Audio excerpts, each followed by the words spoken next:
Lego Clone Army building is expensive, and there's just kind of no way around that. Now yes, you may occasionally find the steel under market value, but the facts are, that's unreliable and it takes a lot of time. But there are some useful tips and tricks as to where you can buy clones and how much you should be paying for them. So I'm gonna be imparting onto you the best gift there is, and that is the gift of knowledge. So make sure to hit the like button and subscribe if you haven't already for lots more Lego Star Wars news, build reviews, and shopping hauls. Let's get into it. But make sure you have enough money saved up before you even attempt this venture, because Clone Army building is like a beast that will never be satiated. It will rip apart your wallet. It will eat into your disposable income and ensure that you have no inheritance left for your children. So proceed with caution. The first thing that you need to know is that there's over 60 clone variants, and you can find this information over on Brickset, which is a super helpful database that will give you a rough estimate on how much these things are actually selling for over on Bricklink.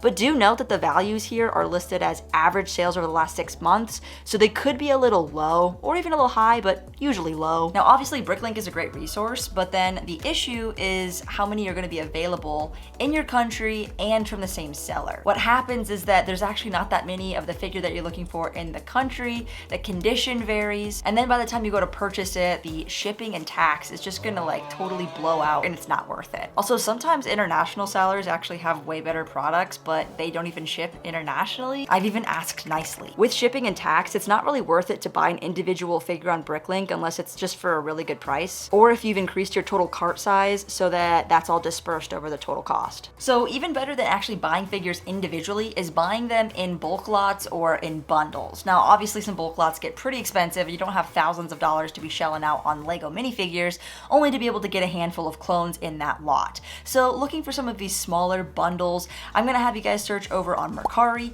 eBay, Facebook Marketplace, and even shopgoodwill.com. Now I've heard some people talk about shopgoodwill.com, and I admit there's a lot of Lego products on there. When I did actually win an auction, oh my gosh, the shipping and handling was just a little more than I was willing to pay. The other downside is that there aren't any notifications, so you have to literally go to the bottom of the page, click on favorites, and then from there set an alarm so that you know when these auctions are gonna end. The next best option is Facebook Marketplace, which is either a total hit or a total miss. People have stuff listed at like Amazon black market prices most of the time, and they won't budge because they're not in any hurry to sell their product, and they're glad to just have it sitting there for months and months and months. Also, when you do see something, it's usually a fake out where they haven't updated the listing or the listing price isn't even relevant. Also, there's a ton of sketchy sellers on there where they've joined Facebook within like the last year, and not to undermine this buyer security thing with Facebook Marketplace, but there are ways where they can ship things to you and show that they are delivered and you actually don't receive any product, which is why I value seller reviews. A safer platform would be Mercari, and there is a pretty good Lego Star Wars selection, and even with clones too, there's quite a bit on there.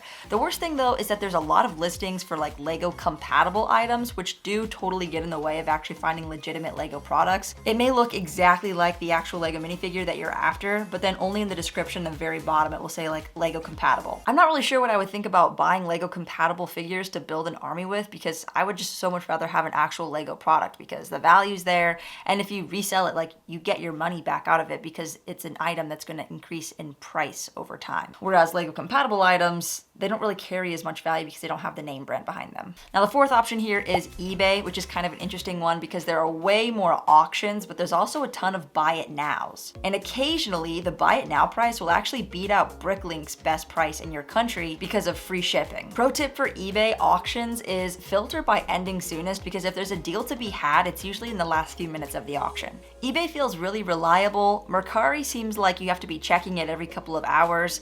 Facebook Marketplace is either like you're gonna go pick something up and get it for super on the cheap, or pay like a market value price. And then Shop Goodwill is like, if you like waiting around and setting manual alarms, then this is the site for you. Now, if you like auctions, then a fifth option here would be to go check out Whatnot, which is a live auctioning platform that mainly deals in collectibles, and there's actually quite a few Lego sellers on there already. Now, I'm obviously gonna be biased because I sell on Whatnot, and depending on who's selling and how many people are watching, you can actually score some pretty good deals on this platform. Now, if you are interested in clones, come check out my auction from 2 to 4 p.m. next Thursday, or any of my auctions that I have scheduled after that. What's nice about this app is when you bookmark a stream, it notifies you when that seller goes live so that you don't miss out. Also, the best strategy is to buy a couple of things in the same auction because shipping starts out at $4, but then it's only 25 cents per additional item that you add, which is kind of common sense. Bundling carts is always going to save you in the long run. But if you haven't signed up for Whatnot yet, go ahead and use my link in the description below so that you can get $15 towards your first purchase.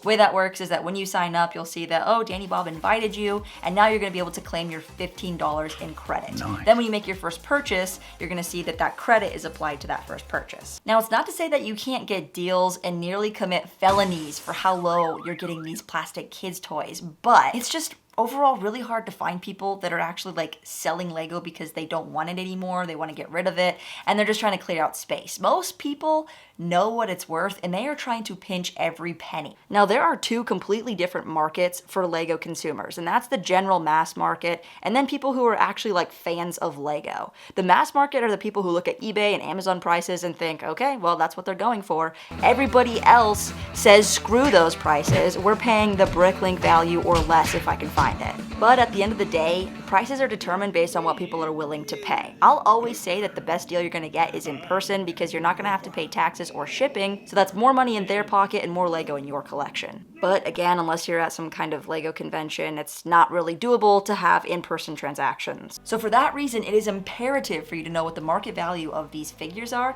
and to know and strategize what figures you're actually after. Now, I do think there's some debate as to which type of clone is more desirable and popular for army building, so I'd love to hear your guys' thoughts in the comments below. What do you prefer and what do you think is the most popular clone type to collect? Now we'll talk phase 1s first and then phase 2s. So all the variations of phase 1s, you've got the regs, the jetpack troopers, gunners, and pilots, and here's what their going rates are for. Then from the battle pack, there's the bomb squad and horn company troopers, and then the most expensive troopers are these wolf pack troopers. As for the rank troopers, you've got the sergeant, lieutenant, and captains. What sets them apart is the 4 dots on their torso, but they don't necessarily belong to any specific legion. As for named figures, we've got Commander Gree, Commander Cody, Commander Fox, Commander Wolf, and Captain Rex. These guys are pretty pricey. I suppose you could also consider any of the regs that have the shoulder pauldron comma armor as commanders, but that's totally up to you. Now, as for the phase 2 clones, which is the upgraded armor where they have less of a fin and those big breathing vents on the front of their helmets, these were first introduced in 2005, now commonly known as OG phase 2s. You've got the yellow 327th Star Corps, the green 442nd Siege Battalion, the 91st Recon, and the Shock Trooper. Now, the regular white phase 2 that's been like since updated from like the punched out visor is super hard to come by as it only came in that one clone turbo tank microfighter set. But I will say that at this point in the Clone Wars, when they're in phase 2 armor, there were way more clones in Legions than not, so I think it's definitely the move to start collecting Legions of clones, which is totally gonna work in our favor. Oh, and the P2 pilots by this time, they have the open helmets with the printed visors on, and I'll note that there are actually quite a few different variants of those. So for phase 2, we've got gunners, we've got the Geonosis troopers and Kashyyyk troopers, which are the 41st Elite, the 187th, 212th, 501st, and 332nd Legions. There's some P2 Wolfpack, we have the ARF and ARC troopers, we have a Commander Gree, Captain Rex, and finally Commander Cody. Now what's crazy is that 3 of these legions are on shelves right now, and this is arguably the cheapest way to get clones. We've got the ATTE, we've got the Bad Batch Shuttle, the AAT, the Republic Fighter Tank, and the 501st Battle Pack. All of these are phase 2 clones. And don't forget, we have the clone command station with 3 P1 clones, which is great, but often out of stock, so I don't blame you if you don't consider this an army builder pack. However, I will say that if you have friends or family that can purchase these for you when they come back into stock, that is one way to get around the 5 set per household limit. Call me what you want, but I've got 15 of these and I ain't looking back. Now, a platoon of troops is anywhere between 20 and 50, so if you get 6 of these Republic fighter tanks, that's gonna give you 18 troops. That'll cost $240 plus tax, making them about $14 per clone, but don't forget you still get Mace Windu,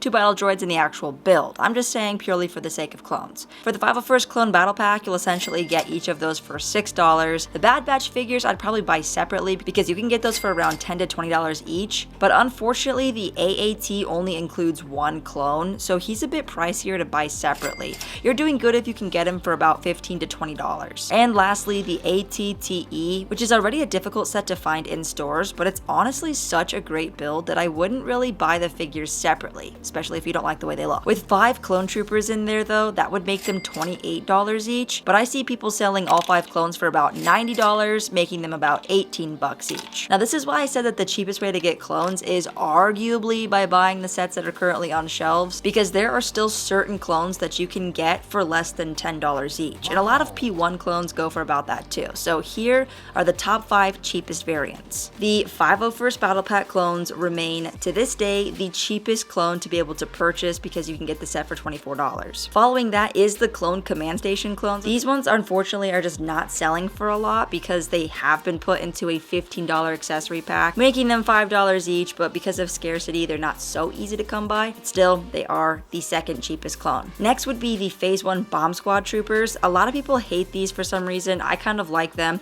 and I think there's very few people out there who actually really love them, so I think the value is slowly creeping up, but $7-8 still seems pretty reasonable. Next is the OG Phase 2 clones. These aren't super desirable, so they're less than $10. I think you can get them for $9. And lastly is the Kashyyyk troopers. Out of all the new Phase 2 clone variants, these are for some reason the cheapest, going for about $9 or $10 each. Now when it comes to actually assembling your clone army and figuring out which figures you need, it's cool to be able to get about 4 to make a squad, and then add a ranked trooper or a Jedi general to make it feel like you've got a complete collection of something.